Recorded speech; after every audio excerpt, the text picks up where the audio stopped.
It was a hot afternoon in the small town of Kingston, Texas. The students of Grime Middle School raced out of classes the moment after the school bells rang. It was the last day of school. Summer vacation was beginning. Three young teens, David, Mary, and Edgar, were making plans for their summertime off. David, who was the leader of the group, decided that they should go to the new circus that would be coming in town tonight. Mary and Edgar never really tried to outvote David. He was their friend, but he was a very violent person when he didn't get his way. The two reluctantly agreed to meet one another at David's house to get ready for the trip. Night approached. The three teens met up and walked on the road leading to the circus. In the distance, upon the hills, the lights from the giant tents illuminated the sky. Dark clouds immersed in a faint glow moved slowly as they passed. The three finally made it. David obviously had no money, so he had Mary and Edgar pay for his choices of activities. The games were exciting. People, young and old, crowded the walk paths, which frustrated David. His attitude usually ruined the good times Mary and Edgar would have. They were afraid of pulling themselves from their abusive friend. He was a bully who would hurt people physically and mentally. They felt like they had no choice but to be his friend. It spared them from his anger. The teens finished playing every game that they could. The last exciting thing left had been to attend the circus act, which had been held in the biggest tent there. Edgar bought 3 tickets. They headed inside and took their seats. The crowd went silent. A large spotlight pointed at the middle of a darkened stage revealed the announcer for tonight's entertainment. The announcer looked tired. A man who hasn't had rest yet enjoyed his work. He told the audience to give a round of applause for tonight's actors as the entertainment began. The crowd cheered with thunderous claps when a small car that drove in circles finally parked in the center of the stage. Seconds later, numerous clowns jumped out performing various stunts, leaving the people in awe. Mary and Edgar saw that David began getting annoyed with the clown who wasn't trying to be entertaining. The clown looked depressed. He made no attempts to hide his frustrated face behind makeup designed to make him look cheerful. The word Nipsy had been stitched to the back of this clown's costume poorly. Nipsy walked around the crowd, reaching for some candy he had in a stain bag. He unknowingly threw the sweets at the people. One of the candies flew at David's face, angering him greatly. David wanted to get back at Nipsy. He looked at his 2 friends and told them what he wanted to do. The 2 teens didn't want part of David's plot, but what choice did they really have? They were greatly scared of him. The late night soon had the circus workers closing for the day. Everyone had eventually left, leaving the circus silent. Rustling hay from the animal petting area moved aside as the 3 teens emerged from their hiding spot. Edgar began to doubt his decision, asking David if he could leave. However, David turned to him and grabbed his neck, saying that no one was going anywhere. David let go of Edgar's neck as the 3 began heading to the living quarters areas to find Nipsy's trailer. Each of the teens split up, looking into a window of the circus workers. Edgar soon found Nipsy's trailer. The 3 looked into his trailer window, watching him drink heavily.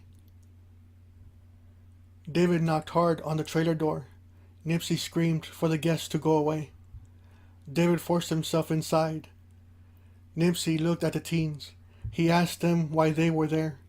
David got the candy thrown at him earlier and strongly tossed it into Nipsy's face, telling the clown how pathetic he was. The angered clown got up, grabbing Mary and Edgar's arm, forcibly dragging them out of their trailer. That's when the 2 struggling teens heard it, a large shattering sound coming from Nipsy's head. David struck him with a large liquor bottle, killing the clown. David froze with fear.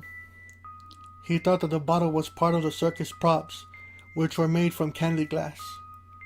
Nipsy's skull was cracked open, revealing brain matter which released blood that flowed on the floor. Mary and Edgar tried to escape. However, David snapped out of his shock, threatening the two by saying that if he was to ever get caught, he would implicate both of his friends as accomplices.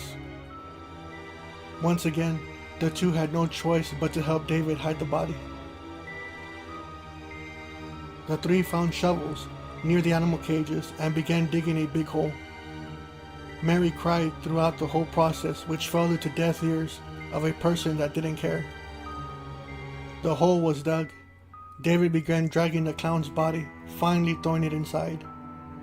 The lifeless corpse tumbled down without resistance.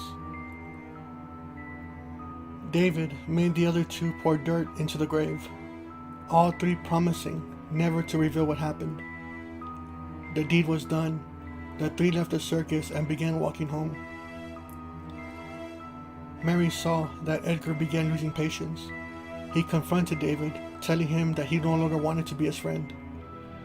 David responded by punching Edgar in the face. Mary picked him up from the ground as David reassured them that it was easy to kill now. He wouldn't mind doing it again. The night air noticeably got colder. The three once again began walking when Mary heard something in the distance, a honking sound. She dismissed the noise, holding Edgar's hand tight for warmth and assurance. The night darkness began to send out another honking noise. The three heard the honking sound from behind. Slowly, they turned to see Nipsy standing before them. His milky white eyes pierced the teens with an intense hatred. The brain matter hanging from his head had now been home to maggots which squirmed violently inside. In pure terror, the three teens ran in different directions. David jolted with all the speed he had. In the distance, a girl could be heard screaming intensely. Soon, the scream of a boy followed. David realized that he was the only one left. David could hear the dead clown calling his name. David, come and play. I won't hurt you.